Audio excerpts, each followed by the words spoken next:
आप देख रहे हैं विशाल 11। विशाल 11 में आज की कहानी मौत की आवाज़। तो चलिए बढ़ते हैं इस कहानी की ओर। कहानी में आगे बढ़ने से पहले अगर आपने विशाल 11 चैनल को सब्सक्राइब नहीं किया है तो कर लें और साथ ही बेल आइकन को ज़रूर दबाएं ताकि वीडियो आने वाली की नोटिफिकेशन जल्द ही मिल जाए। मेरा नाम विजय है और मैं आज बहुत खुश हूँ क्योंकि आज मेरा फॉरेस्ट ऑफिसर के रूप में पहला दिन है। मुझे बचपनों से ही जंगलों से बड़ा लगाव था क्योंकि जंगल में एक अलग तरह की शांति होती है। इसलिए मैं बचपन से ही फॉरेस्ट ऑफिसर बनना चाहता था और आज जाकर मेरा वह सपना भी पूरा हो गया। वैसे मेरी पोस्टिंग इंडिया के सबसे बड़े जंगलों में आने वाली जंगलों में हुई है। आज ही अपनी ड्यूटी पर गया तो मुझे पता चला कि मुझे दिन की टाइमिंग वाली शिफ्ट में रखा गया है और मेरा सरकारी कमरा जो मुझे वन विभाग की तरफ से मिला है वह वन विभाग की चौकी से लगभग 1 किलोमीटर की दूरी पर ही था। बैंक करने के कुछ घंटे बाद मैं अपने कुछ साथियों के साथ जंगल की पेट्रोलिंग के लिए निकल गया और मेरा आज का पूरा दिन इसी सब में बीत गया। फिर बस शाम को वन विभाग की गाड़ी ने मुझे मेरे कमरे तक छोड़ दिया। फिर उसके बाद मैं कमरे के अंदर गया और अपना सामान वगैरह रखा। फिर जब तक मैंने खाना बना के खाया तब तक काफ़ी रात हो गई थी। इसलिए मैं सीधा अपने घर जाके अपनी बिस्तर पर लेट गया और लेटे लेटे पता नहीं कब मेरा आँख लग गई। फिर उसके बाद पता नहीं जाने कितनी देर बाद मेरी आँख खुली तो मुझे खिड़की के बाहर से किसी के रोने की आवाज़ बहुत तेज़ सुनाई दे रही थी। आवाज़ सुनकर मैं अपने बिस्तर पर उठकर बैठ तो गया पर मैं बैठे बैठे यही सोच रहा था कि इतनी रात में कौन हो सकता है जो इतने बड़े जंगलों में रो रहा है। पर उसके बाद मैंने सोचा क्या पता कहीं किसी को मेरी मदद की ज़रूरत तो नहीं। यही सोचकर मैं अपने बिस्तर से उठा और खिड़की के पास जाकर बाहर देखने की कोशिश करने लगा।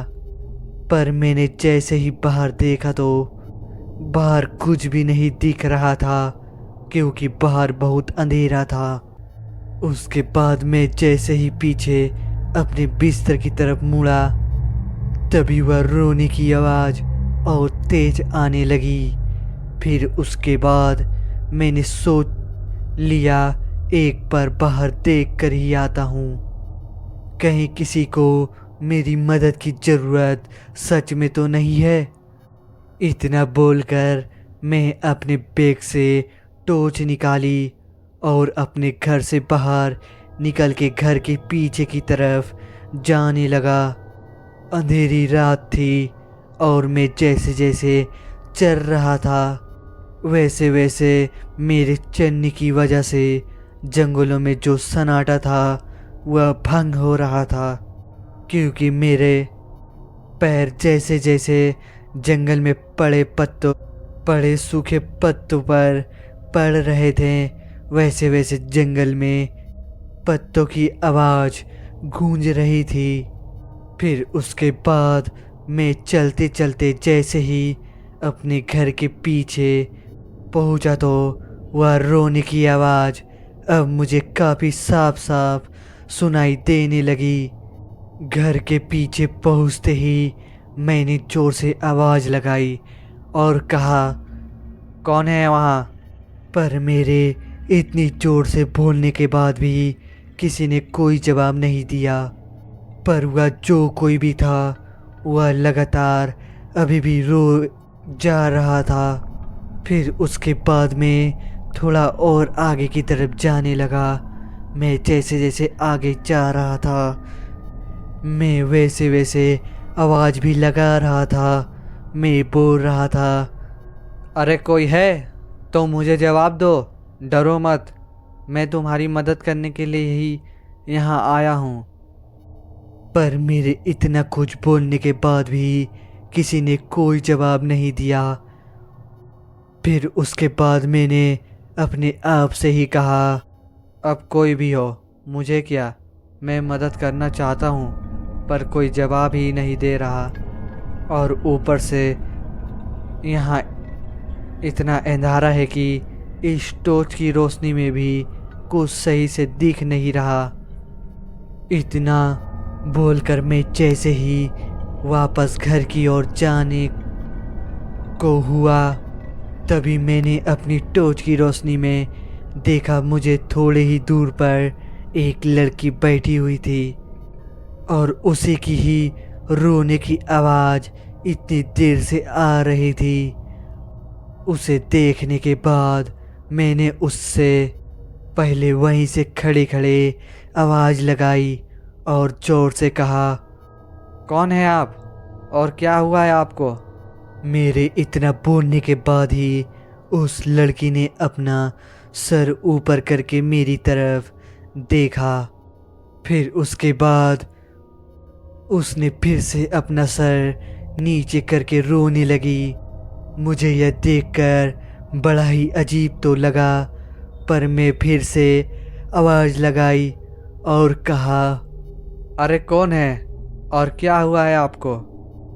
मेरे इतना बोलने के बाद उस लड़की ने फिर से अपना सर ऊपर करा और बिना कुछ बोले अपना सर नीचे करके रोने लगी। फिर उसके बाद मैंने सोचा, क्या पता क्या ज़रूरत हो उसको, चलो उसके पास जाकर देखता हूँ। इतना बोलकर मैं उसके ओर जाने लगा और फिर उसके पास जाकर मैंने फिर कहा, आप ठीक तो हैं और क्या हुआ है आपको? मेरे इतना बोलने के बाद भी उस लड़की ने फिर सर अपना ऊपर करा और अपने हाथ को ऊपर करके इशारा करा और रोते हुए ही कहा, वाह। इतना बोलकर वह लड़की अपना सर नीचे करके फिर से रोने लगी। पर जिस तरफ उसने इशारा करा था, उसके बाद मैंने जैसे ही उस तरफ देखा तो मेरी आंखें फटी की फटी रह गई और मेरे अंदर का चलता हुआ खून मानो जम सा गया, क्योंकि मैंने जैसे ही देखा जिस तरफ उस लड़की ने इशारा करा था उस तरफ उसी लड़की की लाश पड़ी हुई थी। यह देखकर तो मेरे हाथ पे डर के मारे कांपने लगे थे। फिर उसके बाद मैंने जैसे ही उस लड़की की तरफ देखा तो मानो मुझे ऐसा लगने लगा जैसे मेरा दिल अभी छाती फाड़कर बाहर आ जाएगा, क्योंकि जैसे ही मैंने उस लड़की की तरफ देखा वैसे ही मेरे दिल की धड़कन अपनी दुगनी रफ्तार से चलने लगी, क्योंकि मैंने देखा उस लड़की का चेहरा अब एकदम भयानक सा हो गया था।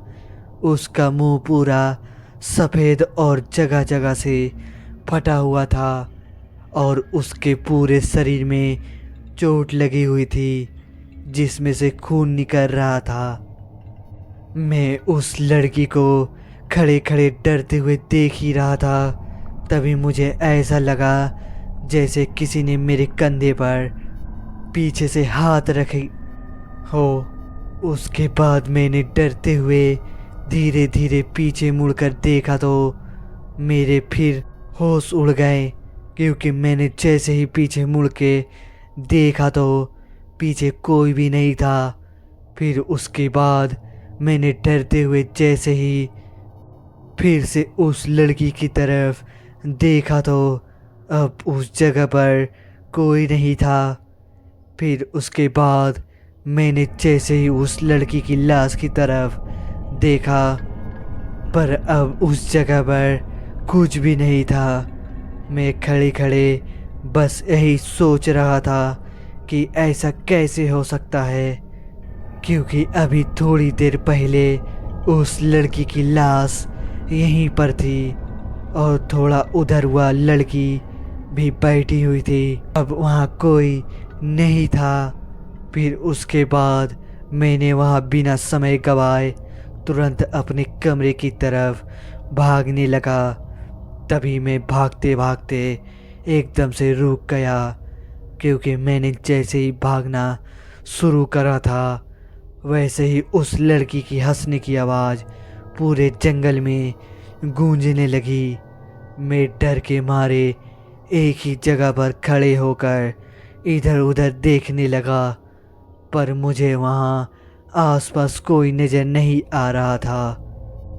और मैं यही सोच रहा था कि मैं आज या कौन सी मुसीबत में, यह सब तो मैंने बस किस्से कहानी में ही पढ़ा था, पर आज मैं इन सब का अनुभव सच में कर रहा था।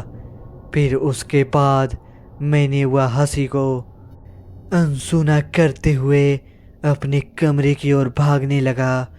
उस समय मैं लगातार बस भागे ही जा रहा था, क्योंकि मैं पहले उस रोने की आवाज़ का पीछा करते हुए काफ़ी आगे निकल आया था।